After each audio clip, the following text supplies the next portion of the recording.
I am live, it says, but I don't believe I am. So I'm going to keep talking here for a minute till I see. And the weird thing is, I see nobody in chat. I've got 2 plus marks. Testing.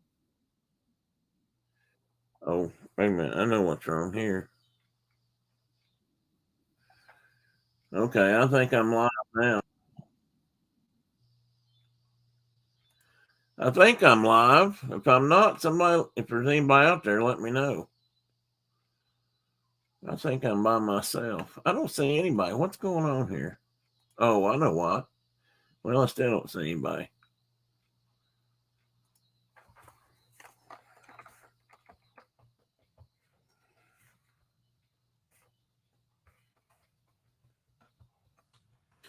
I waited kind of long tonight. Hey, babe. It may just be me and you tonight. What do you want to talk about?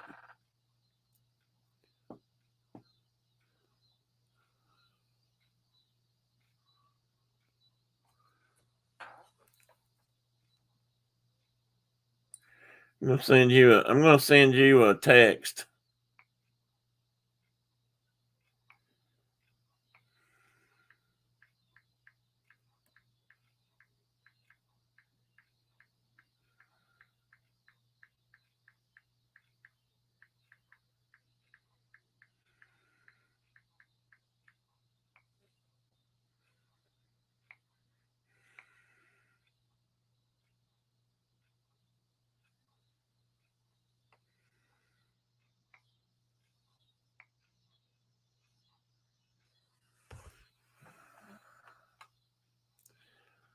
So, Brenda, what have you been doing today?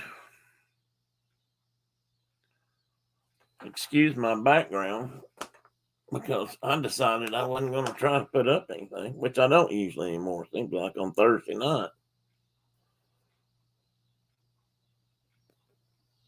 Man, I want to get you to help me clean my ears out more often. I can't get all the soap out of them or something anymore.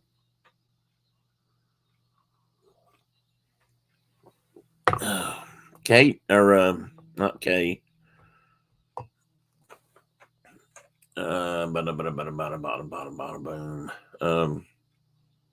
Carol said she was busy, but she thought she'd be in by 8 o'clock. So I don't know if she's doing a Zoom meeting or if she had to go somewhere. I can't remember. But I haven't really heard from anybody else. You're not supposed to say it on there, not much. You're supposed to say it on the air. Did you hear your little woohoo? Send me another text. I'll let you hear it.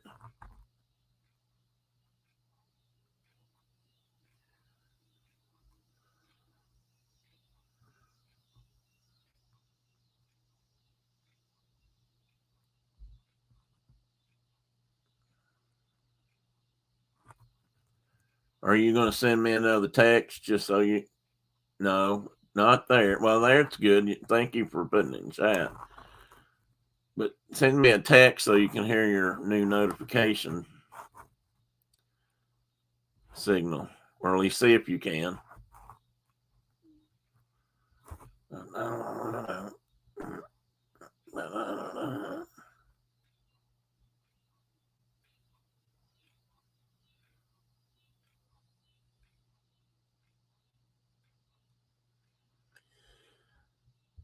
Okay, I guess you're not going to play. All right. Well, naturally, you'd do it after I laid the phone back down. You'll just have to hear it later. How about that? I don't think I'm going to have anybody.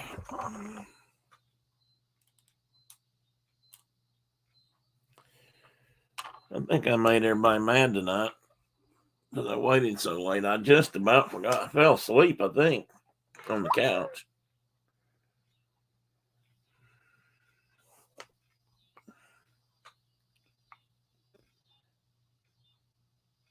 Oh, you heard it? Okay.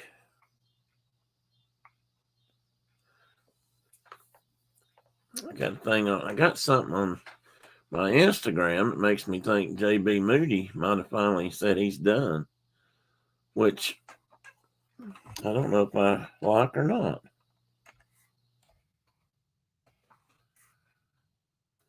I know. There's this fan page. Let's see what this one is.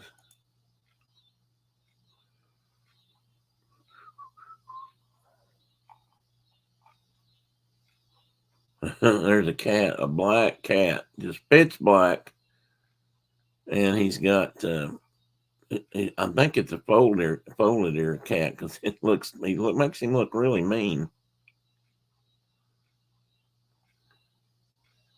Oh, that's wild.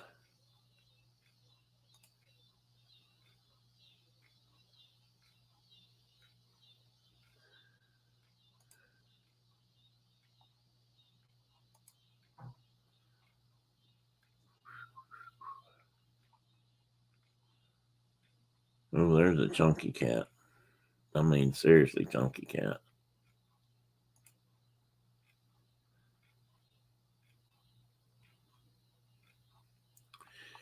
Oh, it looks like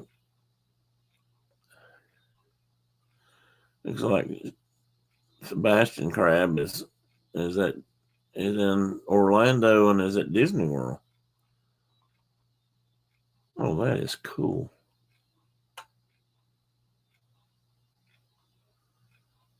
What is that?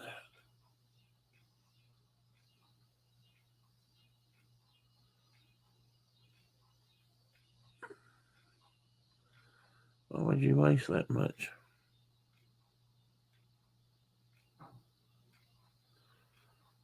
Well, that was very wasteful.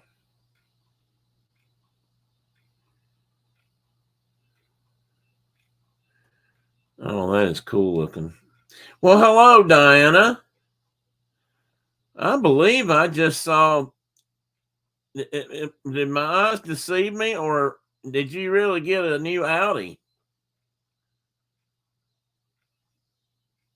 And I hope if you did, it's a good one. I hadn't had time to look at all the. I haven't had time to look at all the.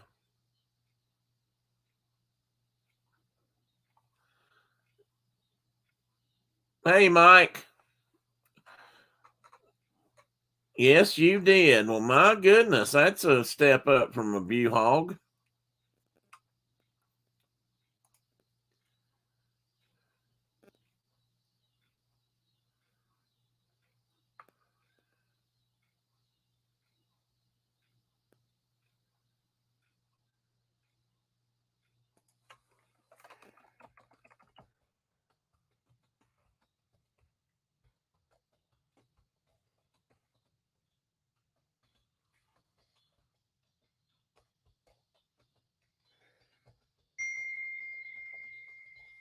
All right, guys. I'm setting up for, I think, a future Saturday or maybe even a future Thursday night. I don't know. I'll find out soon. With our young aviatrix next door, she had sent me a note about she would like to come back on the show. I'd ask her if she would consider it because she's had some big changes since last she was on here. And her and her mom both just got back from Oshkosh, so we just returned the rental. So he's out driving. Is that what that says? How do I get rid of this dumb heart that's here in my way that's blocking my view? Yeah, I think it would be too, Diane. She's had some big changes. She's well, Friday, I'll know by Friday, or we'll know Saturday if not Friday.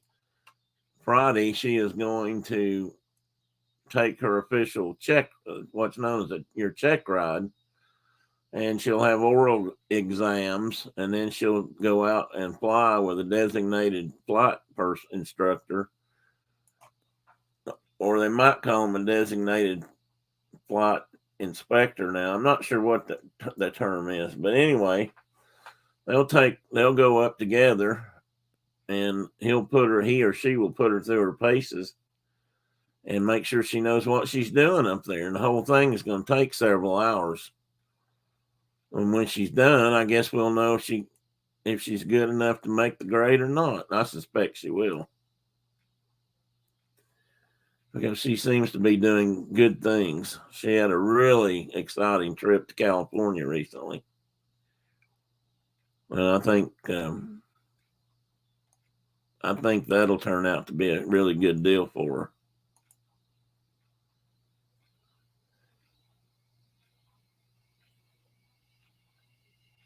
Oh, I didn't explain my title very well, did I? I just realized that. So tell me about your new car while we're waiting.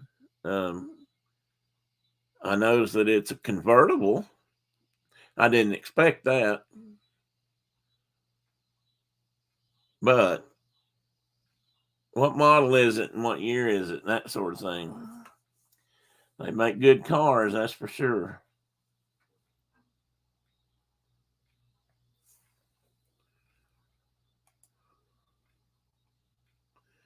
A4. Okay.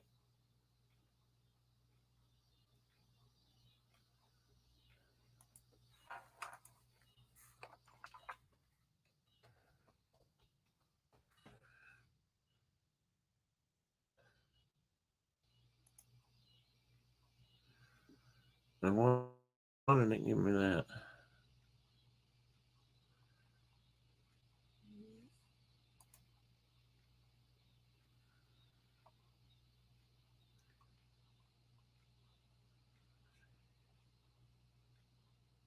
Oh, Carvana's got some. Oh, that's actually a little cheaper than I thought they'd be. And the ones I'm looking at. Then there's some up there where I expected them to be. I don't see a convertible in the set. I was looking on Carvana. They just had a bunch of them. I guess they just had a bunch listed right now. That's pretty good, though. Well, that one looks like a good, really good deal. Anyway, I'm rambling here. I wasn't supposed to be talking about. It is in pristine condition. Only has 95,000 K. That's nothing. No, not something like an Audi. 2004, so classic. Oh, so it is it's a little bit older. Okay, but still, that's not bad mileage. Or do you say mileage when you do kilometers? Can you say kilometers?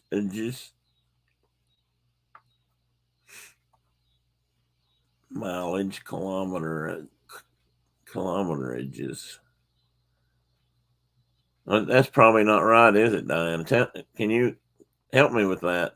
What would you if you call if you say would you don't still say mileage, do you? I mean, you probably just say K's or something, but surely there is a version of the word um, kilometers like there is miles. It's like mileage, kilometerage, or something. If there's not, we're going to make up a new word and credit it to this chat for the creation thereof.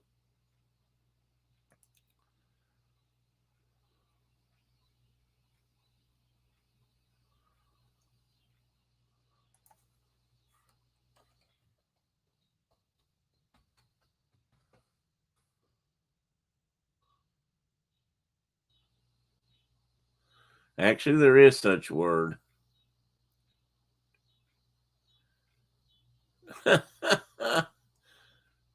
Well, okay. Well, now I know I didn't make it up. You say both? I take kilometer. It just doesn't seem to roll off the tongue, though, does it? Not like mileage. But now I know it's a real thing. I may not be saying it right, but that's what it looks like to me. Guys, I'm low on coffee tonight, so when I run out of coffee, I may switch over to, I don't know, something from Ireland maybe, or Scotland.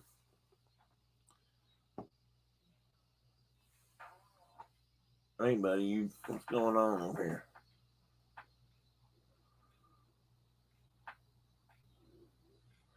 Teddy's got his eyes covered up and he's making funny noises. I just realized something, guys. Can you see me? I don't have all my lights on. Now I do.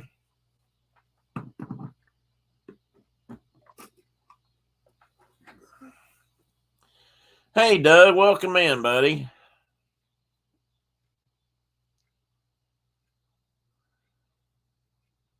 Yeah, Miles is easier, Diana. That's a fact. maybe if you really are used to the metric system and like your native tongue or something, let's say Germany, maybe they can say it better.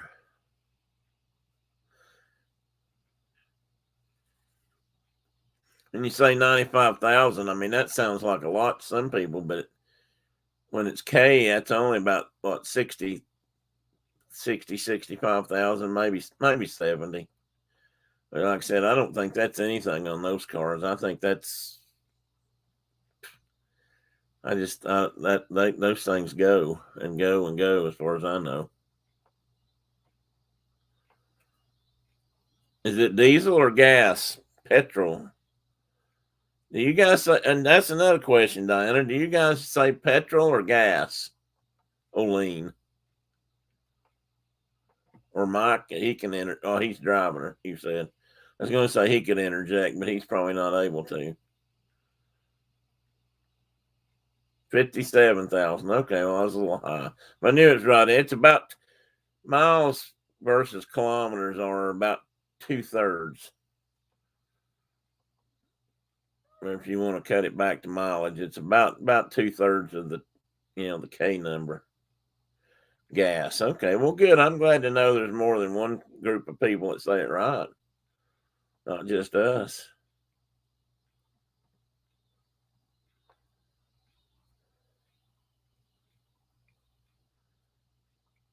Or fuel. Yeah, sometimes I say fuel,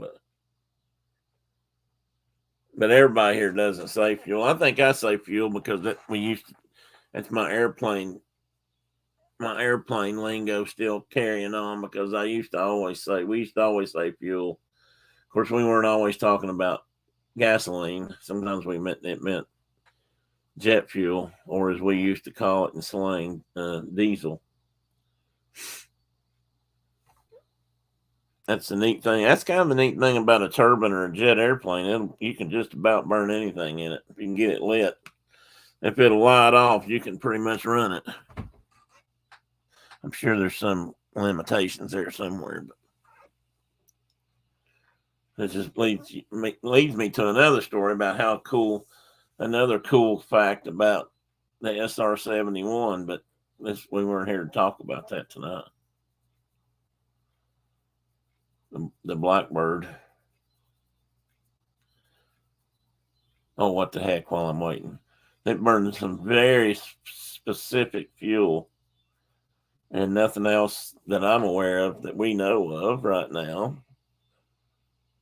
Although that may not, it might not be true because they always told me the things they tell us means they've got something else better.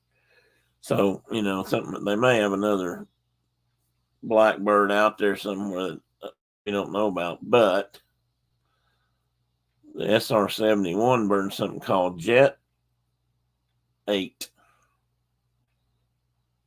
Let's see. Is that right?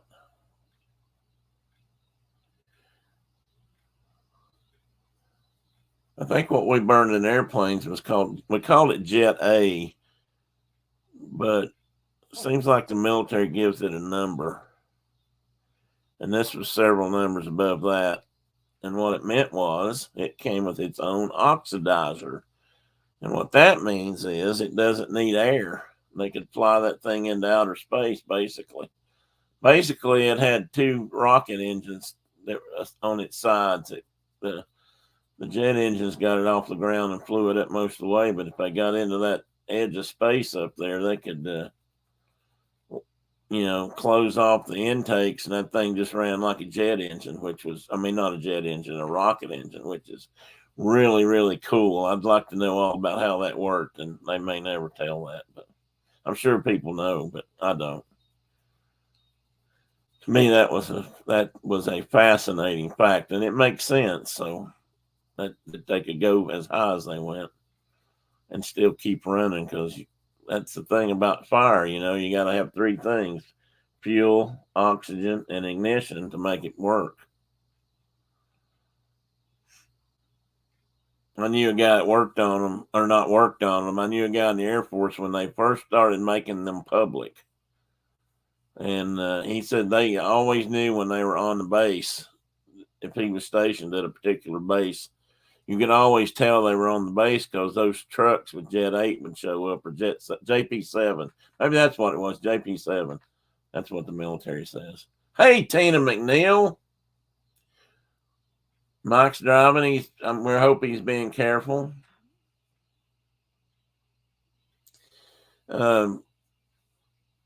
Anyway, nothing else burned JP 7, so they always knew that if those trucks were on the field, they knew there was something happening. And they also had to vacuum the runway for those things. Like several hours before the flight, they would vacuum. At least this was back then.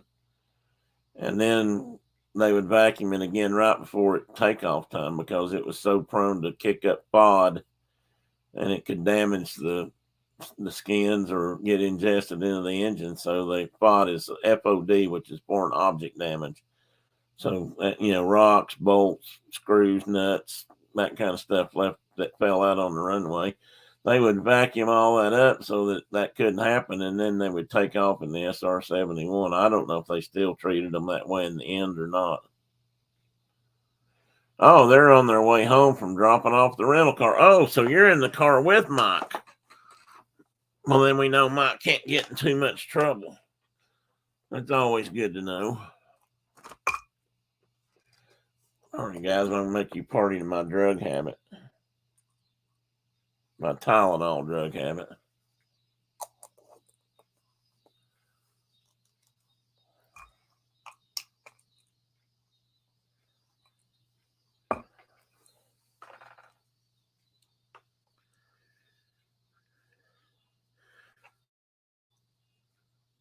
Yeah, Tina, I guess you've seen it probably. Everybody's probably seen it but me. I've not been online much today. And they got a new car. Diana got a new car. Now Mike can get a new truck.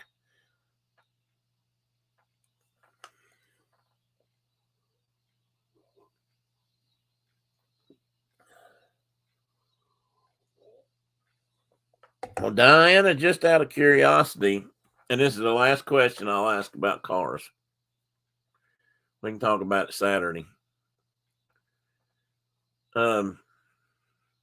Just out of curiosity, what are you doing with the Buick?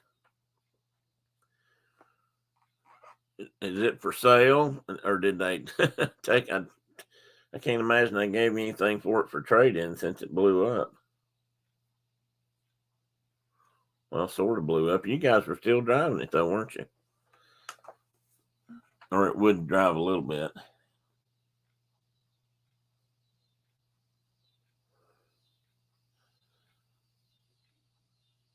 Well, I'm gonna say they car, but I think in reality Diana got a new car. Okay, so somebody's gonna fix it and then you're gonna sell it. Okay. I'm guessing. I guess if you have to put a brand new engine in it, I guess I'd hang on to it for a while. But that doesn't give Mike anything to pull a fifth wheel with. And the sooner you guys get a fifth wheel, the sooner you come down to visit. Fixing it and selling it. Well, like I told Mike the other night, just take that piston off the rod and, and the rod, well, you'll have to take the rod off the crankshaft and just, let it run with 3 cylinders or whatever it's got. And just say, well, we noticed it was down on power, but didn't know why. Yeah, I figured it was yours. I really never had any doubt about that. If Brenda, if it had come to this household, it would definitely be Brenda's. I have no doubt about that. And if I was anything, it would be her chauffeur. She'd sit in the back and say, go here, go there. I think I'd like to go see something else. Let's take me here, Jeeves.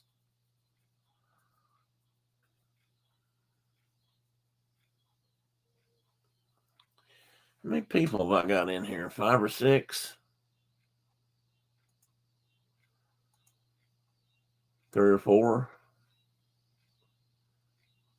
Brenda, are you still with us? She's sneaking. I don't ever know when she's in here or when she's not. I lost the chat for a minute. I think the dealer would notice it. Even I didn't say take it to the dealer. I said just, maybe on a dark street corner somewhere. Well, that's true. I forgot to count Mike. And one can never not count Mike. So, Diana, how are the doggies doing today? Are they getting along a little bit better? Or do we still have nightly fights?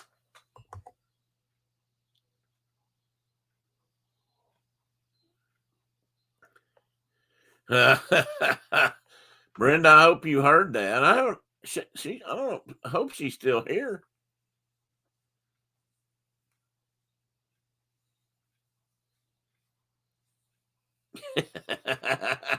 And I just now saw the unicorn. It's really, really small on this screen.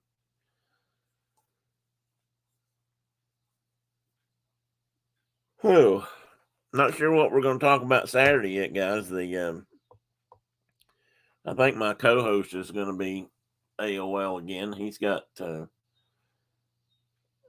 where'd they say they were going? He's taking his. Oh, they're going to Cheyenne. A friend of his is getting a big, significant promotion in the Air Force or Air National Guard, and so they're going over there to see him. And something else is going on. I don't remember what it is.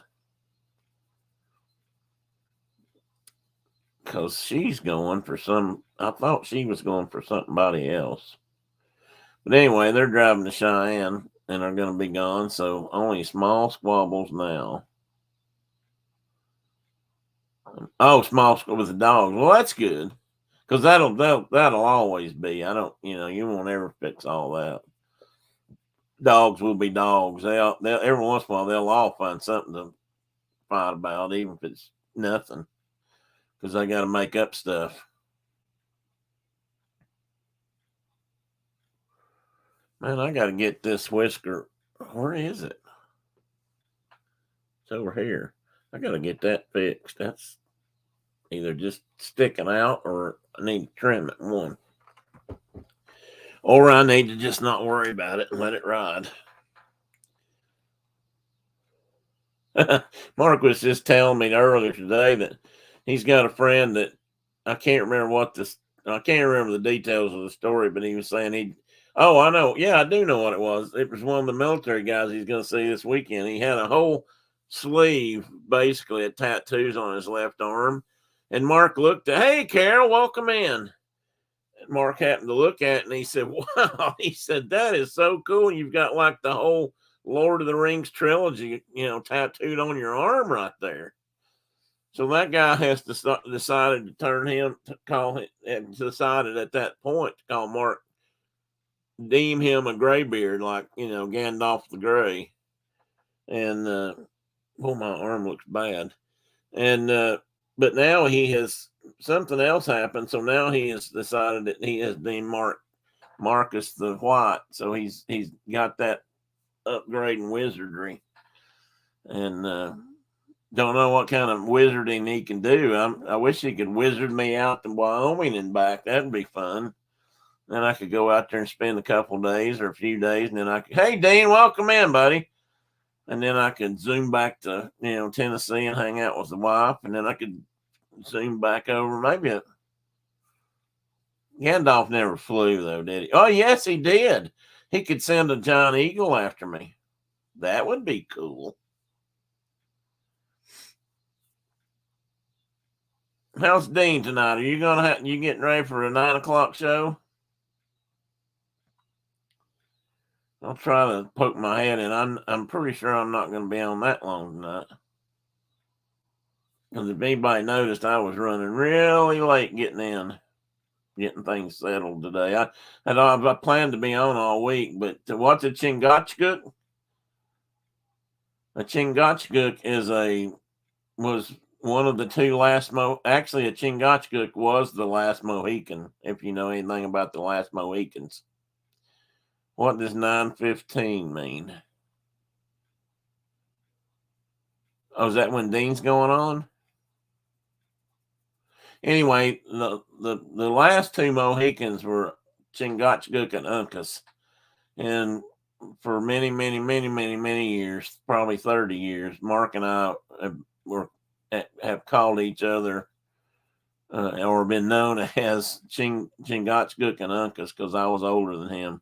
Chingachgook in the Leatherstocking Tales, the book, Chingachgook was Uncas's father. And when Uncas got killed by Magua the Huron, if you remember seeing the movie, that part of it was correct.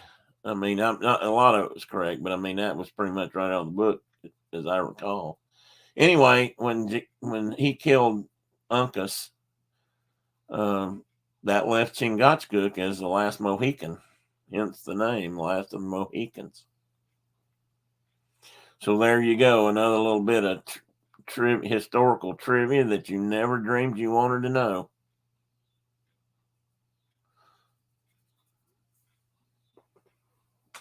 And there's a K on the end of it there after GOO. Dean, you put CH. That's not a CH sound. I mean, I know CH, I think, can make a K sound, but this is hard K.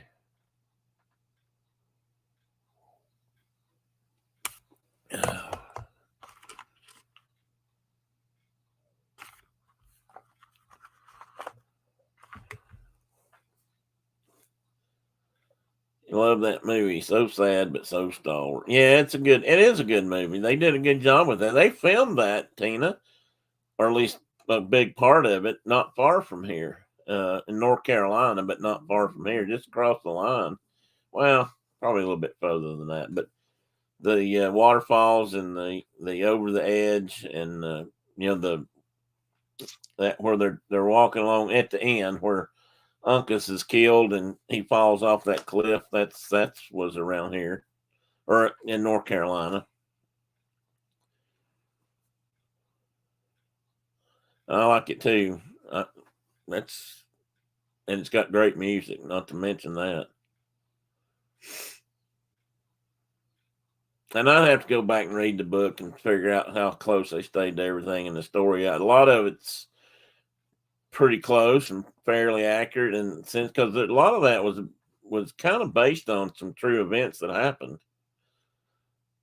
Oh, did they? Okay, well that makes sense since that's where it was supposed to be at anyway, or up in that country.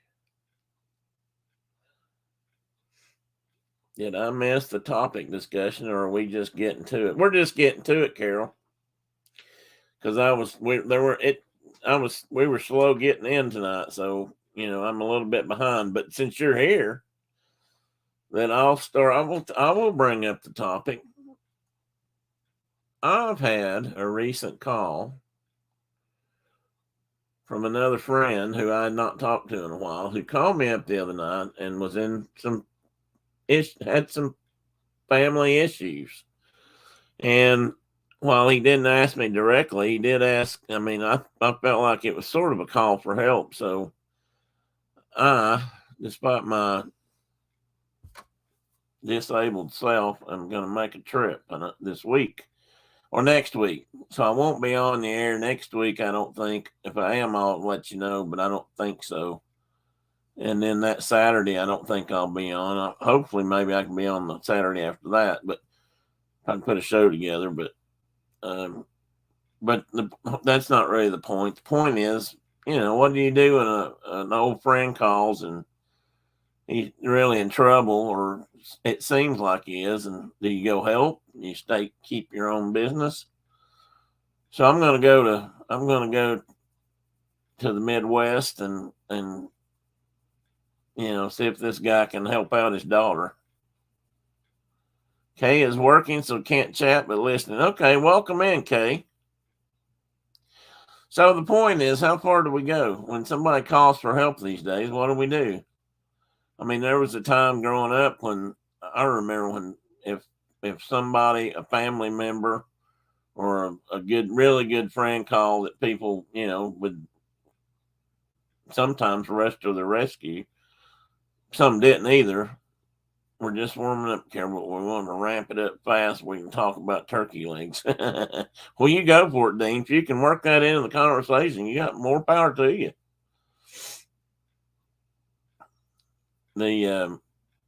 How far do we go? Do we get involved? Do we stay out these days? I mean, we've come a long way from the old days when everybody jumped in and helped build a barn, or raise a cabin, or I don't know what else could be in there. When multitudes of young men volunteered to go off to fight in Europe, in a war that didn't have anything to do with this country. I mean, that's a much larger scale, obviously, than what I was talking about, but that is an example. There were American pilots and soldiers fighting the war in World War One and two a little bit, long before we were involved. That's a big go help a friend kind of thing, but we did. I mean, as Americans, that's kind of what we were always known for. And while I suspected on some of the higher ends of those things, for example, Walter Hearst, part of the Spanish American War, might have been questionable. The fact that we had men volunteer to go down there and fight for what they thought was right was, I think, part of the American way, I think, or at least what we want to believe, the better part of our nature. Dean can always work turkey legs into any conversation. Well, that's why I said I figured he could probably figure out a way to do it. So he has his chance here. Tim, if you have a friend who needs some help, then you should bring them some turkey legs. Always helps me a ton. There he is. You got it in there. That's a good idea, Dean. I'll have to work on that. I may have to figure out if I can lay them on the engine block and let them pre-cook on the way out to see if that works or not. I don't know if anybody remembers. I'm getting off subject already. I don't know if anybody remembers, but there was a time, I think in the 70s, when there were recipes going around of people cooking on their engines in their cars. They'd wrap stuff in aluminum foil and lay it on their engine block and drive a long trip or whatever, and pull over to a rest stop and open the hood and take it out, and it had cooked on the engine the whole time they were traveling. I always thought that's kind of a neat idea. In fact, I told Mark he might have to do that sometime. I sent him some more Hardee's biscuits. Maybe he could lay them on the engine block while he was going out hunting or something. He could warm them up on the way. And there were a bunch of stories went around in the 90s, probably, where people were cooking on their mufflers. In fact, Alton Brown did a story about that. So that's how mainstream that got. He'd do the same thing. He'd wrap food in aluminum and put it on the muffler of his motorcycle, and as he drove along, it would cook. I don't remember if he turned it over or not, but he did it, and it worked. The best I recall. If anybody knows Alton Brown, I'm pretty sure somebody here does.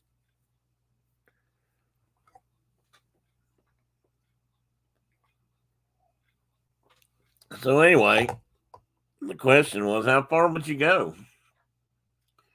Would you jump in your car and take off like I'm kind of doing, silly me?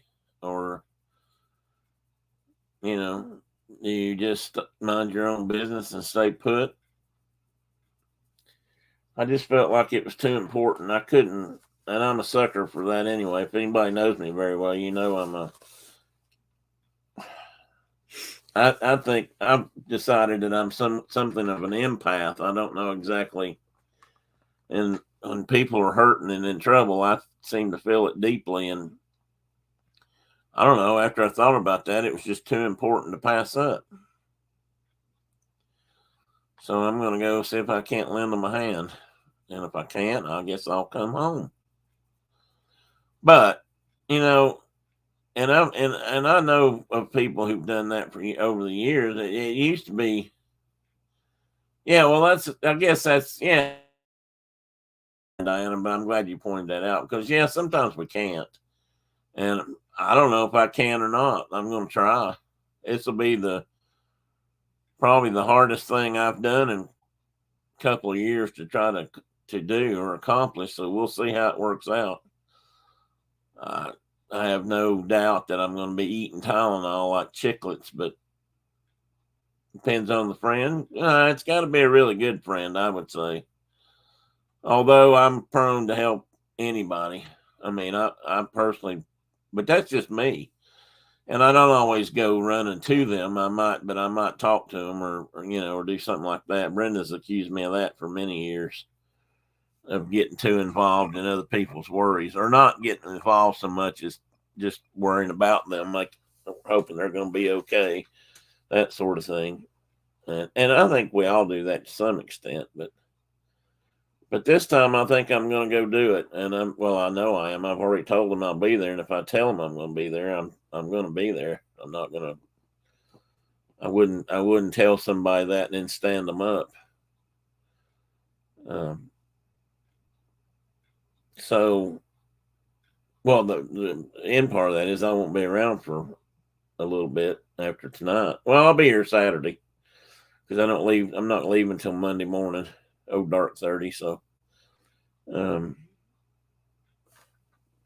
hopefully that'll work out. I mean, I suppose they could have resolved issues and don't need my help. So if that case, I'll be here. But you know what? I think my wife has either fallen asleep or left the chat. She hasn't said anything since before you came in, Carol, has she? Who was asking? Diana May was asking about Brenda, or said something to Brenda. Well, Carol said hi.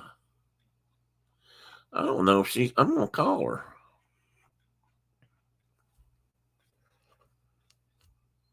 And then maybe the bigger question is, do Americans still feel that way, or have we changed? Have we gotten more cynical about things so much so that we don't do that anymore? Oops, I got messages here I have not looked at. I know one of them was a doctor's appointment, but I made it. Had my bi-yearly. Is that twice a year? Or is that every 2 years? Because I have to go have blood drawn for that cancer marker or whatever they found in my blood. So, no, Dean, you do whatever you can, because if she's not awake, then. Hello? Are you on the show? I am. You were asleep, weren't you? Have been, yes. I thought so. Get back in there. Carol said hi. You didn't answer. I knew you weren't there. Okay. All right. Bye. So she was asleep. There you go. Right there, live and in person. She'll kill me if she finds that out. Tina says, I've become very cynical. I've done favors for friends so many times just to get my head bit off. Yeah, that happens too. I had a boss one time who said no good deed ever goes unpunished. Yeah, you know what, Tina, I've been told that too. I've heard a lot of people say that over the years. and some people really meant it. And I think there are a lot of people that, hey, Cherie, welcome in. Biannual or semi-annual is twice a year. Biennial is once every 2 years. Oh, well, that's not complicated for me. How do you biennial? Biennial? Is that how we would say that? Biannual and biennial. I didn't know it was spelled differently. Semi-annual is what I started to say semi-annual because I knew that was right. So it's a semi-annual blood thing I have to do. Yes, I did, Carol. Yes, I did. She fell asleep on my show. That's not nice. And she needed to wake up. She can sleep later. I don't think she slept good last night, even though I don't think she wanted to tell me that, but I don't think she did. She had a dental appointment today, but it wasn't a bad one. Not the kind you run away from and hide from like I do.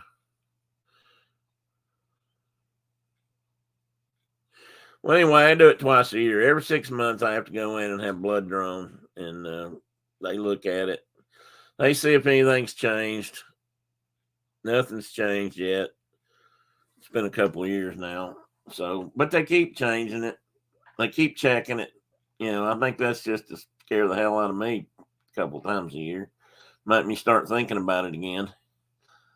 Bicentennial is every 2. Yes, bicentennial is every 2 years. That's correct. Because I remember when we celebrated the bicentennial of the United States. I am glad I lived to see that. And unfortunately, I won't get to see a tricentennial if we make it that far. Anyway, I think Tina's makes a good point there. I mean, I think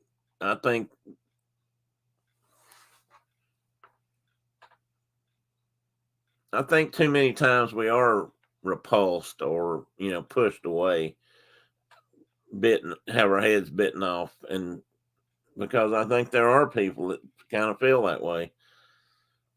And I think that's kind of sad too, because you ought to at least try to recognize that they're only trying to help.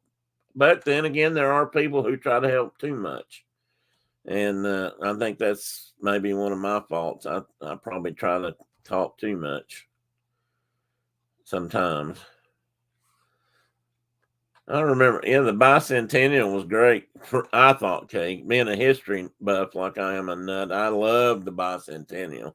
I thought after that was over, I thought, oh, it'll never be like this again, and I won't be alive the next time, and I just won't, I won't make it. And I just was so sad because I remember things from the bicentennial. And maybe I'll talk about that Saturday. But anyway, I thought the bicentennial was a great time. So, but I don't know. Has anybody else ever reached out and remember what line? Yeah, well, I get that. And I kind of get that probably more than or realize, because I wasn't in your position, but I dealt with a lot of the public that was not always so thankful or grateful for the help. And sometimes they probably didn't. Sometimes they didn't. Maybe they didn't. We didn't need to be helping them or trying to help them. But there's also a lot of times where they were guilty of sin, and they didn't like that either. But that wouldn't help, was it? That would be more like going out to prevent something from happening. Hey, Mike Cabral, welcome in. Just putting on a pot of coffee. How's that car drive, buddy? We may have to have a long talking session Saturday about an Audi A4. I bet it drives nice. Oh, gas or diesel, Mike? I'm guessing gas. You said most everything up there was gas, and that's all. I won't drag that through. I don't keep changing the subject. Hell, it's my subject, but I was just thinking about it today and thinking about how sometimes that's, and you know, the truth of the matter is, it's probably always been that way. I mean, we've always had people who helped other people and people who didn't help other people. But I think it's worse these days. I think people are more cynical these days. I can't tell you how many times I've been personally accused of, you know, what do you want? What are you trying to get out of this? Nothing. I don't think people believe that a lot of times, and most people think you're up to something or you're trying to gain some advantage or you know, what's the term? Game the system or game the, I don't know. I mean, I feel like in some ways that's the business my girls are in now. They kind of do that. I mean, they're doing it for money. I mean, they make money for handling these sales, but they go to people sometimes when they're in, as they say in TV shows a lot. You know, we meet people at the worst day of their lives, like the police say that a lot. And I think Jen and Kelly are kind of in that position when they go in. Kelly probably not so much, but Jen certainly is now because she's doing her own business. But you know, they meet people when they're trying to figure out, you know, someone's parent or, you know, a sibling has passed away and they're trying to figure out how to help those people and what I mean, because those folks are looking for how to settle their estates and what to do with everything. And you know, the truth of the matter is, as much as I would like to say that I can do this, we can't always take everything that they have and you know, spread it out amongst the family because we don't all have room. And if you did that for very long, pretty soon everybody's got too much stuff. But you know, you still want to, you know, they're still able to go in and help people sell off those estates. And while I don't think it's ever, most of the time, it's not really about making money. I guess sometimes it could be, and they do sales for people that aren't settling estates. Don't get me wrong, but they do a lot of that kind of stuff too, and they, you know, work it out with people who's sometimes it's a husband whose wife has passed or a wife whose husband has passed, and they're trying to shrink their footprint so they can move into a smaller house or dwelling or move in with their kids or something, and you know, they don't have a need for all that stuff. And sometimes people want to get rid of stuff because they don't want them a reminder. They don't want that memory hanging on, and every time they see a special steamer trunk in the corner, that means something to them. That, you know, it brings back memories. Maybe they don't want to remember. Well, I think most people, or most people I know at least, like to have something to remind them of their loved ones. But then again, sometimes they're not loved ones. Even if they're related, they're not loved ones. Brenda, I hope you're looking because I got to get that part of my mustache right there fixed. That drives, every time I'm online, I see that and it drives me nuts. Anyway, um, so I don't know. I think people are more cynical. I think people don't necessarily look for the help or expect the help because maybe they wouldn't help. I know that's happened too. It's gas. Okay, Mike. I thought it probably was. Um, I don't think people expect anybody to offer help to them anymore. Um, and there are people out there who are offering to help that just want to, you know, turn a profit or figure out a way to game the system. And you know, and some of those folks aren't as scrupulous as others, so they may be trying to take advantage of someone at a bad time. I think anytime we're down and we've got problems, family issues, death in a family, ouch. You want to stand up and say hi? Carol's here. Tina's here with her dogs. Diane and Mike are here. You want to say hi? He's giving me the evil eye. I don't think he does. Which got me off the track here. That's the thing. You don't know. But if you've got a really good, and I'll go turn it back around to where I was before, if it's a really good old friend like this is for me, an old school chum, as they used to say, we don't say that anymore, do we? If you give the bum in the corner, a bottle of water or a buck, why wouldn't you help a friend? Well, that's a good question. Well, what? Keep my elbow off your chair? Sometimes I think that's it. I think he just wants me to put my arm on my chair. Tina said hi. Danny and Morgan said hi too, and Diana says hi to even though you're hiding. See how nice these people are, and you're not showing your face. I know, but still, he's not had his hair and makeup done. And they don't care. They don't care because they just like to see you. Because I talk about you all the time.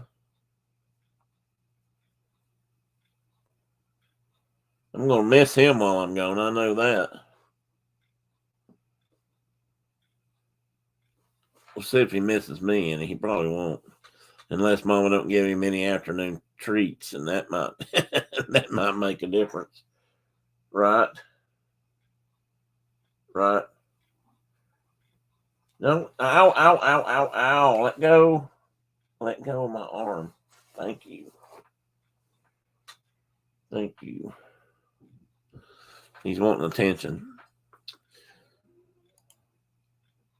And I think that also comes into play, Diane. That's a good question too, because a lot of people I know, not a lot, some people I know, they as soon as there's a national disaster somewhere, they're in a car or a plane and they're headed off for New Orleans for help flood victims, or they're headed off to California to help, feed Red Cross victims. And honestly, I actually thought maybe when I got retired that I would try to do something like that.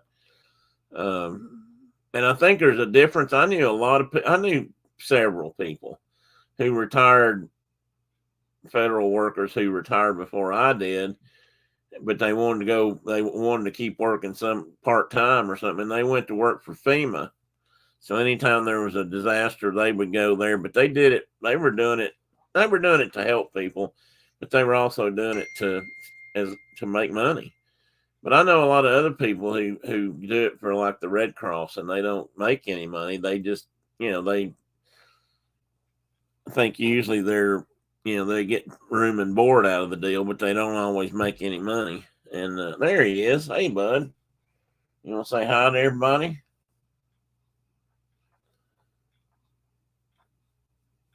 Whoa, come back here.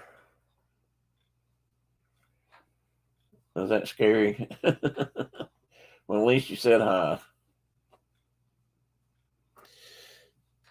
But I knew some folks that were my age, maybe older, and well, probably my age when when the last time I know they did this, and they went to like down to, I guess it was Katrina, and they went down to the coast and were driving food trucks and helping Red Cross and some of the kitchen organizations that were out there feeding, the homeless and the folks that didn't have a place to go get a hot meal, and delivering it in trucks and that sort of stuff. And I thought I might be able to do that.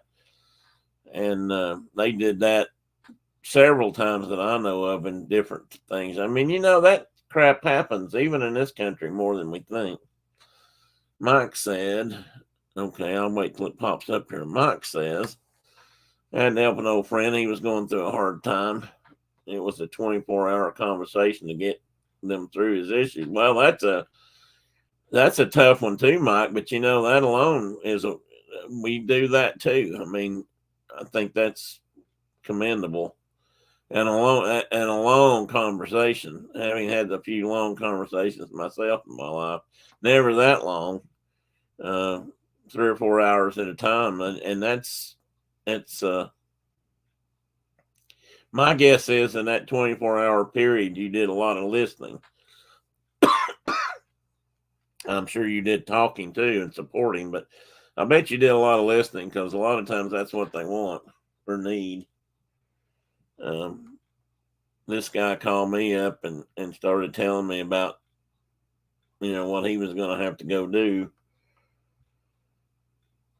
And, I could tell he was very distraught and wasn't quite sure how to handle it. But once he told me he was going to go try to help them, I decided I was going to ride with. If nothing else, I was going to ride with him because he had a lot of driving to do. I do too, Carol. I think listening sometimes can be the I don't know, not. I guess I shouldn't say best medicine. I'm not certified to make that sort of judgment, but I think sometimes that's what they need. And then sometimes you might be able to, help out with a suggestion or two, but mostly listening is they lets people get it off their chest. I know I've had times when all I needed just to talk a lot, and usually that's let go of my shirt. Stop that. I'm going to move away from you.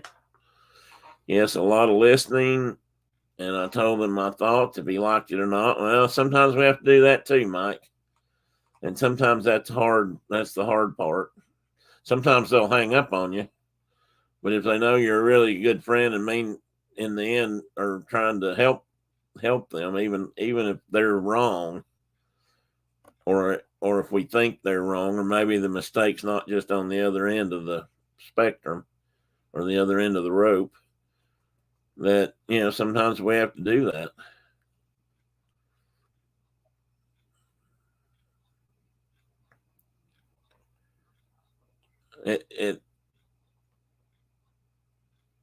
We had a group. I just made me think of another group here. There's a group locally, and I don't usually talk a lot about churches and things like that, or different religions, but there was a group here of a popular Southern religion, let's just say, and they had a group of men that were trained in chainsaw use, and they would go out to places where there was a lot of trees down, tree damage, and that sort of thing, and help out in that regard. Take their chainsaws, pack up, and drive to wherever, and do that. And they just did it. They did it for free. They were doing it for volunteers. Now, whether they accepted donations to their group and I don't remember. I don't think they worked for a specific church, but I think they were all part of maybe they did actually, because the lady because they were offering to come up and help me do some stuff to clean up some down timbers and things on the reservoir. And she was telling me that they were from her church. So I guess they were. And, but that's what they did for, every time there was a major disaster, they took off and did that sort of thing. And let's see, Carol says it takes a good friend to be honest, even when it's not what we want to hear. True. Oh, Mike said he said it right to his face. Be like there. It helps when you're a big guy though, Mike, and you can, they're not going to hit you back. I'm kidding, but they asked me if I worked to be on the crisis committee for coworkers through our work. Okay. Still waiting to see how this committee is going to be developed.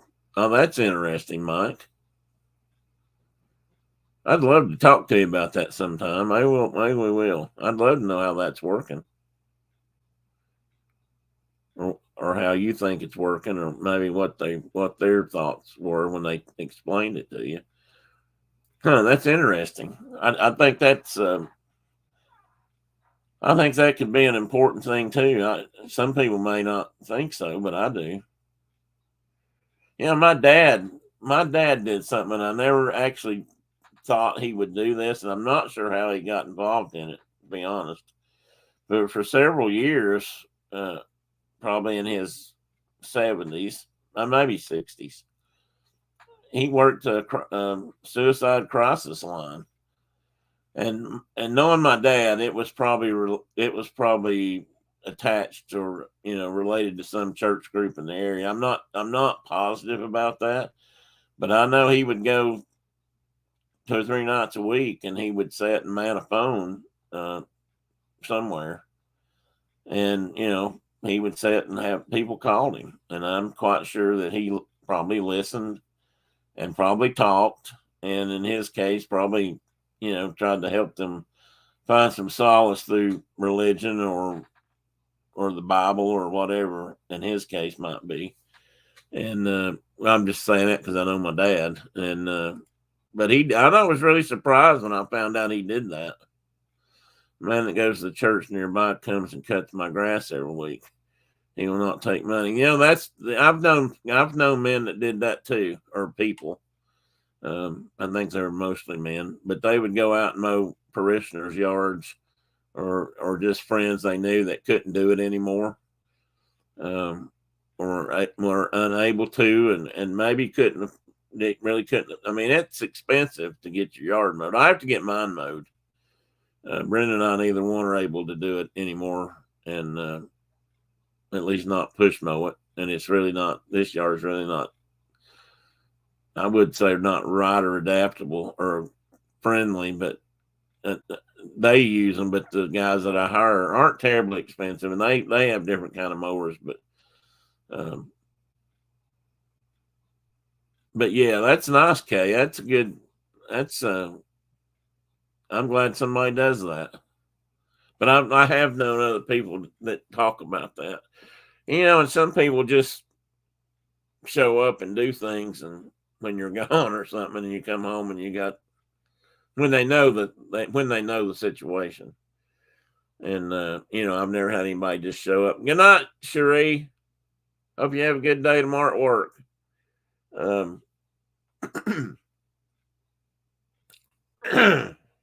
Excuse me.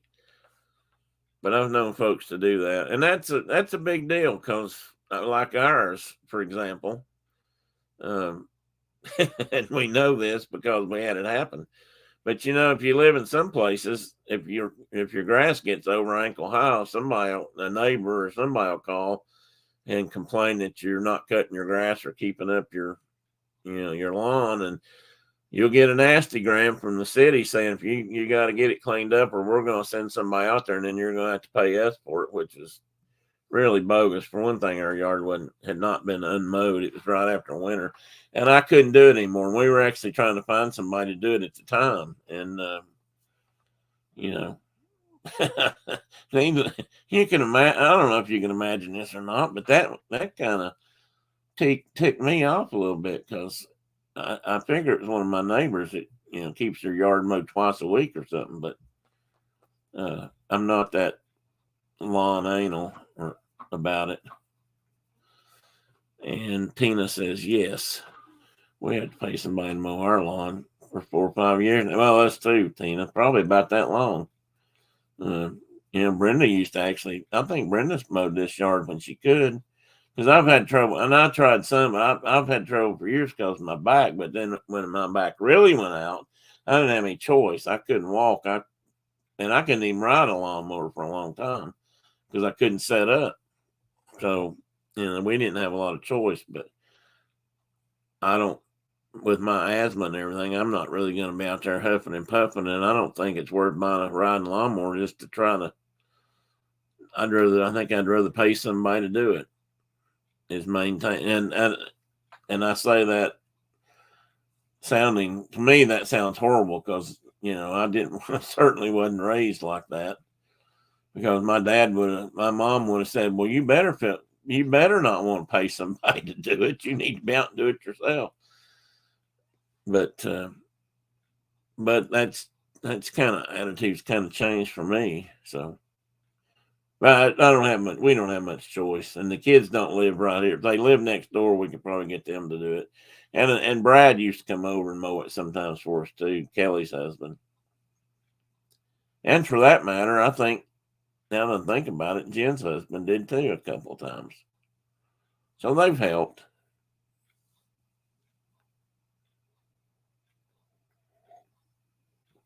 Okay, Brenda's back again. Boy, that coffee's getting low.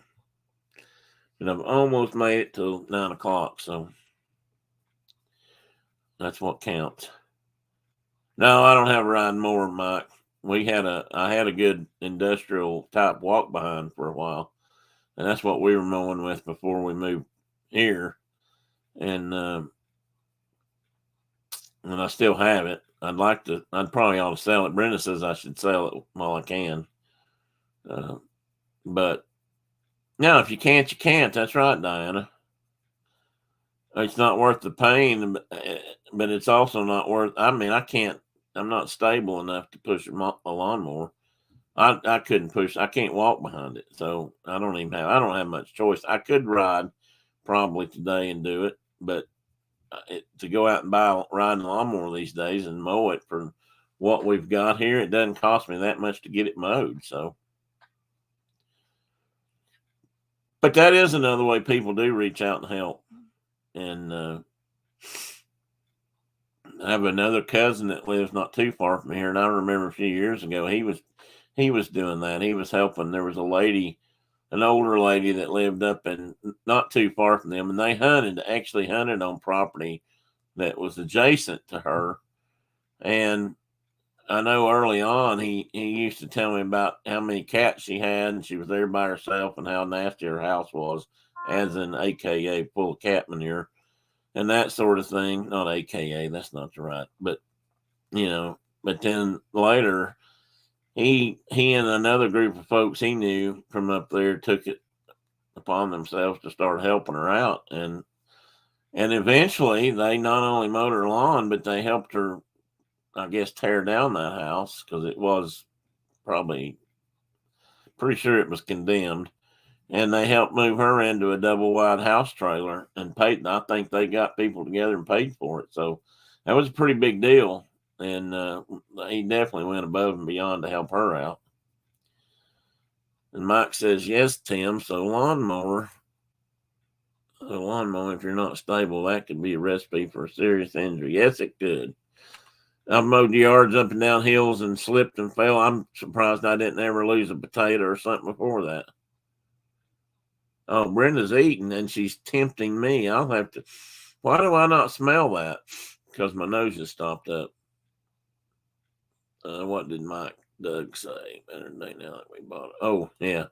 Mike's doing better. Yeah, they're doing better. They bought a nice car. One down, one more to go. But Mike's not looking for a car. He's looking for a truck. I mean, every good North American, notice I didn't say American, I said North American, man needs a big truck. I mean, you need a pickup truck, especially if you're going to be pulling a big horse trailer. Fifth wheel, gooseneck type, as they call them. So what did Diana do? Oh, yeah. But anyway, I just wondered how, if I'd get any comments about something like that. Because it's a different world we live in, but there are still a lot of good people out there who are willing to. That sounds like I'm bragging about myself. I'm not. I'm just trying to go help a friend. But there are still people out there that will do the right thing and will help people when they need it, and not just always for money. And even then, I mean, if you're doing a good job, the right thing, and you can get paid for it, there's nothing wrong with that, I don't guess. But I wonder, if they weren't getting paid, if they'd be willing to go help somebody if it wasn't a job. So I don't know. Have you forgotten we don't have it anymore?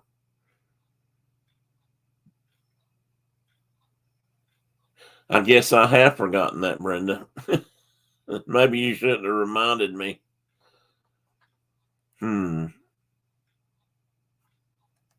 Yeah, you'll have to tell me later who got it, because I don't even remember. The truck has to be compatible or capable of to pull a horse trailer, so I can drop it off. Yes, you do. Then you can take it down to Mark's place and let your horses run on his place. Better not be a stupid truck. It won't be a stupid truck. It'll be a good truck. It'll be a good truck, Diana, and you'll be comfortable in it and ride with that trailer behind it, knowing you can climb in that frontal part of that horse trailer and just live like a queen. They're nice. I'm telling you, they're real nice. And they're not stupid. They're just like a fifth wheel trailer. They just look like slightly like a horse trailer. I got you a puppy and a convertible. It's going to be a big, stupid truck. Got you, Mike. You got to come back for that, Diana. I'm sure you do, but what would make it a stupid truck? Yeah. What? Well, I know if it was really tall, because Mike had a truck before, I think that was lifted and it was really high. And maybe loud. Brenda says there are so many people who are on YouTube that do rescue. Yeah, that's true. That's something Brenda's been telling me about recently. Is that there's a group of guys, I don't know where they're out of, but they go out and look for people who have been lost or drowned, and maybe suicide, but they have driven their car into the lake or fallen into the lake. They go out and do that kind of work, and that's all volunteer work.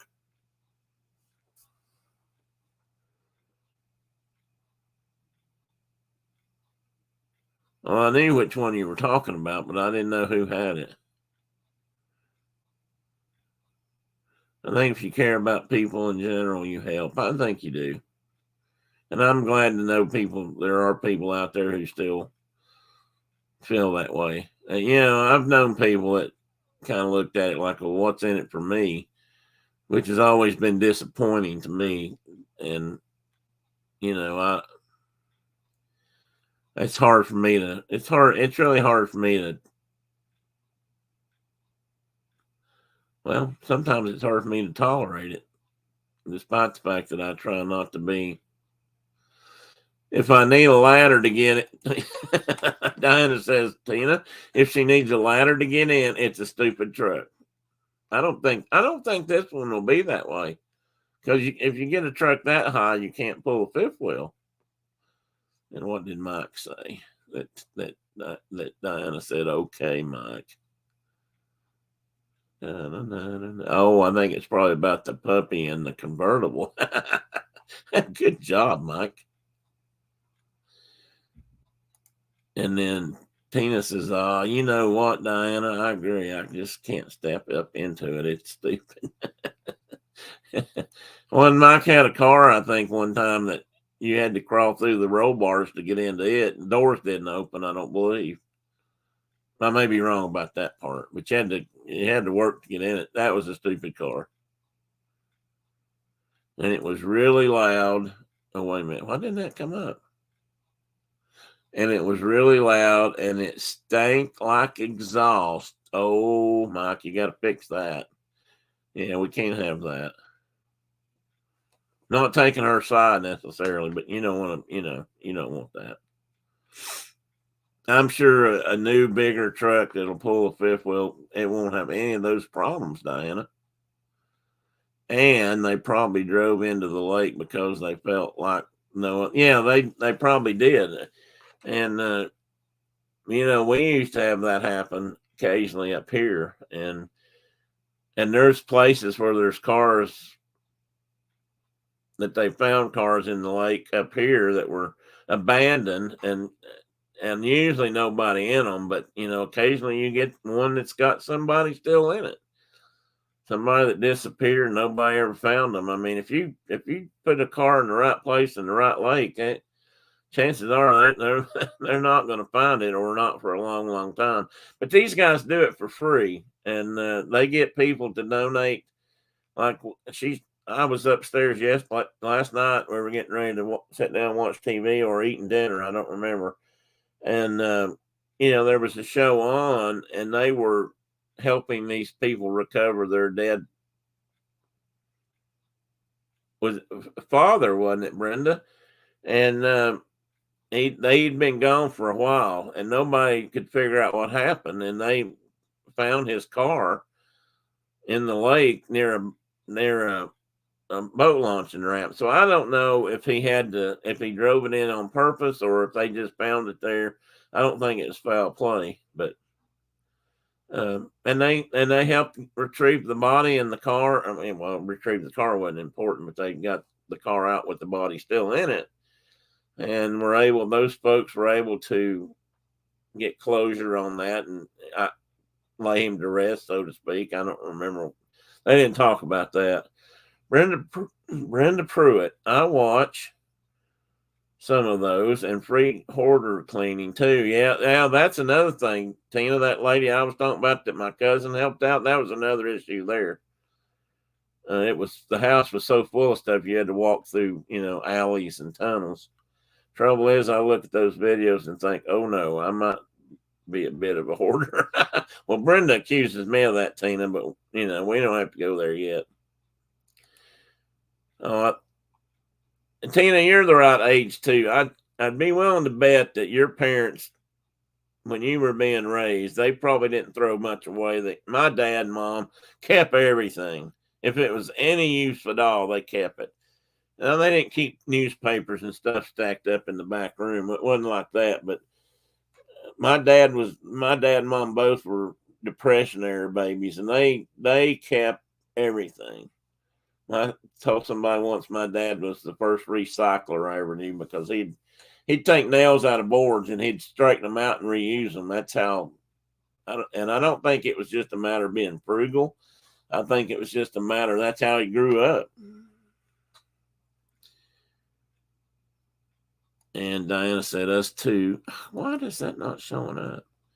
And then Mike said they saw that on YouTube. I forgot the name of the channel. Oh, the guy pulling the car out. Well, these guys would go out and do the searching and looking, and father and grandfather. Yeah, okay. And then they would also work with local people that had equipment if they needed something. And in this case, they had gotten a guy to offer up his services with a large wrecker / crane type truck rig.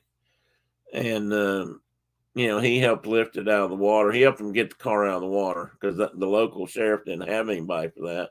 They were going to have to find somebody and then pay them to do it. And these guys said, no, we got that covered. And all this was free to the family, which I thought was great. They really went out of their way to, help solve a problem. And that's the kind of thing, that to me, that's the kind of thing that people from North America have always been kind of famous for. Like I said, we march off to war even when it's not ours, and I don't think we always do it. Somebody might do it just to be a hero, but I think a lot of people do it. Oh, Tammy, look outside. Hey, guys, I got to interrupt. Pardon the interruption here. Let me see if you guys can see this. Can you see my friend out there?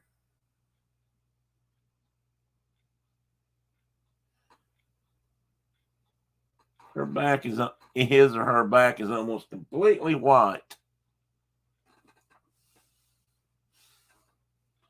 There it is again. See it over against the wall. It's going behind my grill. Did you see it, Teddy? So, what you doing, Dad? I'm hoping there it is. Oh, wow, its tail was white. Did you see that? Oh, I should go out there and take a picture, but I don't want to get sprayed tonight. Danny's favorite friend. That's right. That's right, Tina. A striped kitty. And that one was, I don't know if you could tell how white that one was, but it had a lot of white on its back. And its tail was more of a dapple gray white mix, mostly white. I've never seen one with a tail like that. In fact, that one had the big fluffy tail. which they don't all have down here either. I'm not sure what that means in Skunkdom, but when it said if the windows are up on the vehicles, they stand a good chance of recovering. I think she was trying to say the entire body or what's left of it. Yeah, because that's the thing. If the windows are open, that's not going to always happen. Yes, they did. My mom kept used mail in. Oh yeah, she used them as note paper. Seen that too, Tina. Say butter bowls and jars. Absolutely, we had shelves of that kind of stuff in the basement. Drove you nuts. What I wouldn't give now to see a stack of used envelopes. No kidding. We had that. We kind of had that in my house. I guess my folks had a little bit of a limit, but they butter bowls or anything that came in a plastic bowl was fair game. And to put, and there's a channel. I don't know if it's what Southerners do or something like that, but they talk about that where they go, hey, you go to a family gathering or a church gathering where people bring food in, and it's always in used Cool Whip bowls or butter bowls and that's our Tupperware down here. You should open the door and let it in. No, I don't think I will.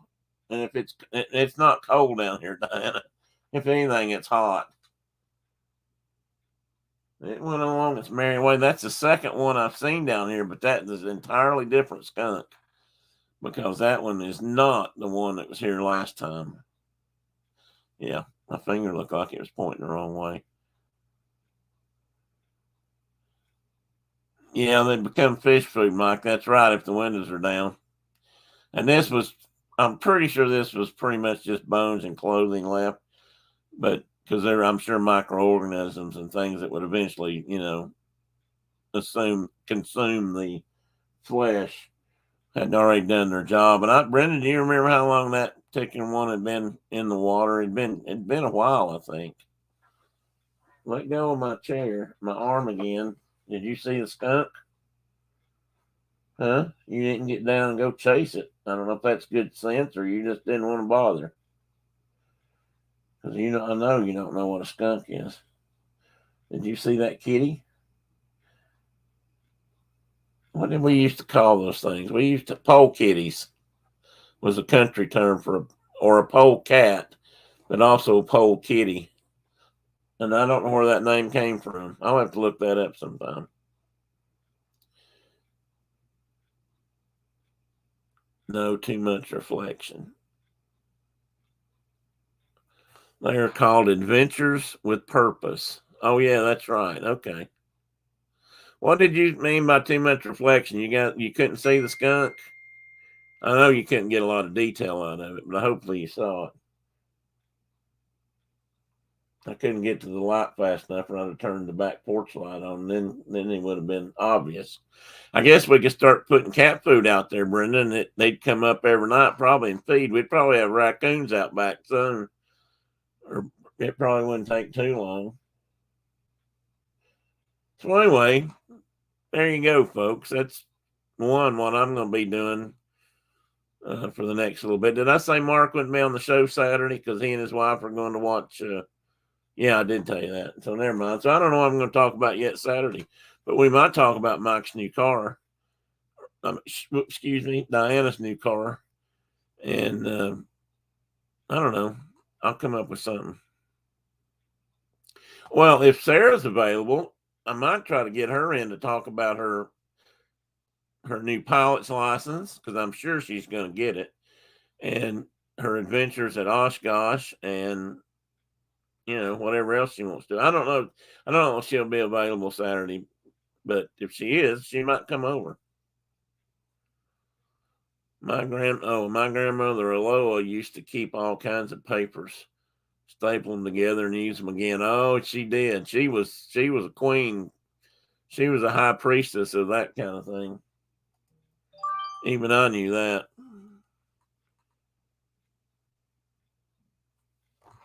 Hang on a minute.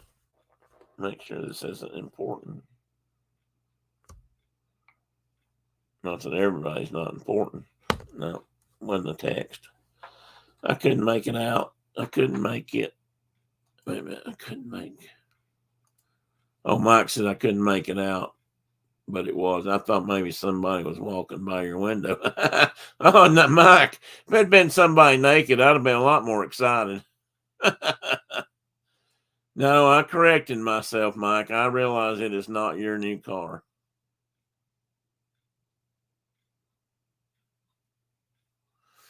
Mike, you got a deal, buddy. We got a deal. You got a deal. I'll put you on. You can walk around and show us all the important things and the important tidbits and, what you're going to do to it later. And cool Weebles and butter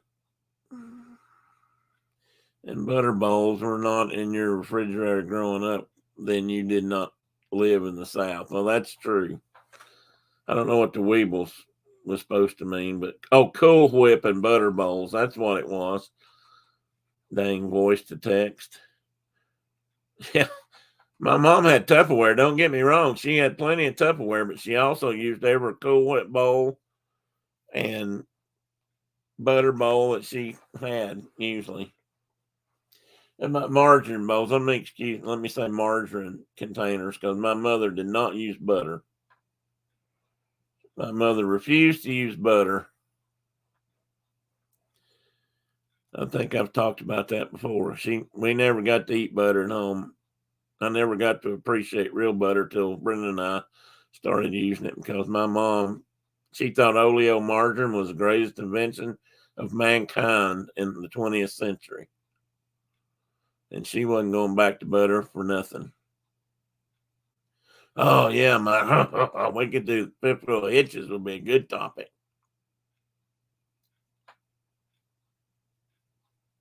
I keep thinking I'm seeing something go by in the corner of my eye. I guess I'm just skunk shy, if you will. All right, guys, I'm going to start shutting down. I appreciate everybody coming in. Sorry about the late notice. It is after 9, so I'm going to let people go and go over and see Dean, or if you got something else to do, I'm going to try to say hi, but I definitely need to get upstairs and eat some of that roasted potatoes that Brenda just mentioned. Let me see if I've missed anything else. Okay. Carol, thanks for dropping in.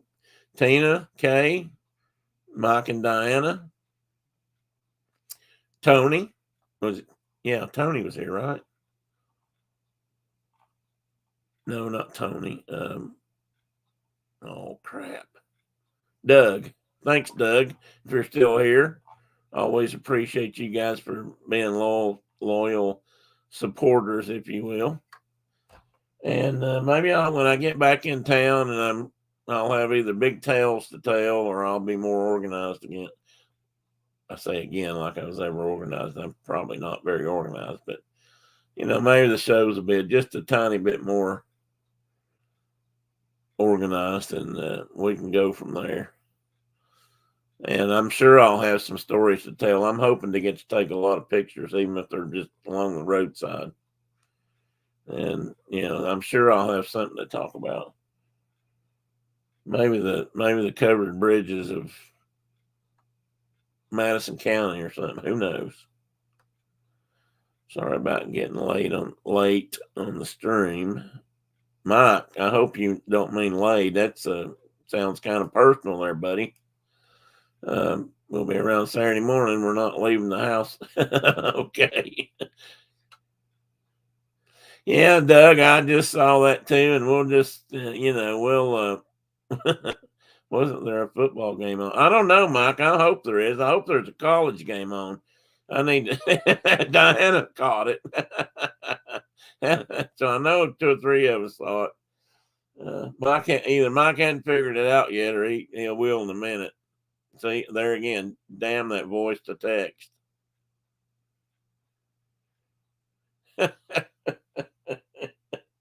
All right, guys. Thank you for being here. You guys don't know how much it means to me for people to show up. Doug, oh my God, Doug.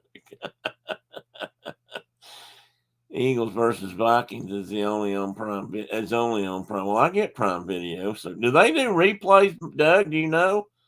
for football games. Yeah, that was funny, Mike. I hope you enjoyed it as much as I am. I was hoping there was a college game tonight because I just seen watch college football, but yeah, I've never watched Prime Video. I mean, we watch shows on Prime Video all the time. I've never really done the football thing there. I forget they've got them on, and I don't know if they do replays. Now, I have sucked into the Hulu and Peacock some, so I can watch certain events like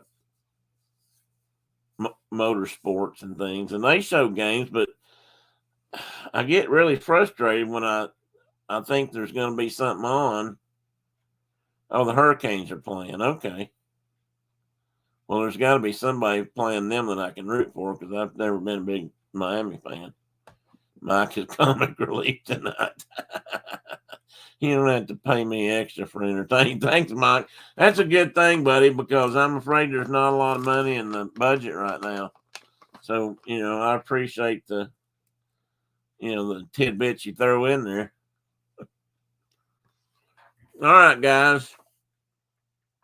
Take care. Thank you much. I'll see you Saturday morning, and we'll find something else to talk about. Oh, I won't be watching it up there, huh? Maybe after you go to bed or something. Or maybe after I go to bed. Anyway, bye-bye, guys. Have a great Friday. And great, big, beautiful tomorrow, as they said at Disney World.